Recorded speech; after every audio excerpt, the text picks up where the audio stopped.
दिले आणि दुसरीकडे एसटी म्हणजे भाडेवाढ 15% भाडेवाढ केलेली आहे.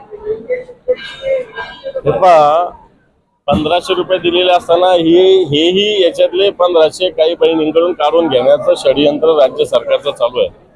उलट राज्य सरकारने 2100 रुपये द्यायचं कबूल केलं होतं, ते लवकरात लवकर द्यावं असं आमचं म्हणणं आहे. एसटीची भाडेवाढ करत असताना एसटी एवढी मोठी तोट्यात आहे.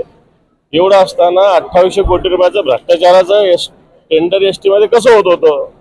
म्हणजे जनतेला लूटमार करणार आहे सरकार आहे, अशा प्रकारची स्थिती आहे निश्चित. काल अमित शहा आले आणि यांनी असा आरोप केला की अमित शहा जेव्हा जेव्हा महाराष्ट्रात येतात त्यावेळेस या लोकांच्या पोटात मळमळ आणि नंतर वळवळ होते. कोण म्हटलं? शिंदे, एकनाथ शिंदेने असा आरोप केला. फक्त एकनाथ शिंदेच्याच पोटात किती मळमळ बाकी, जरा एक दिवस त्यांनाच व्यक्त करावा. ठीक आहे.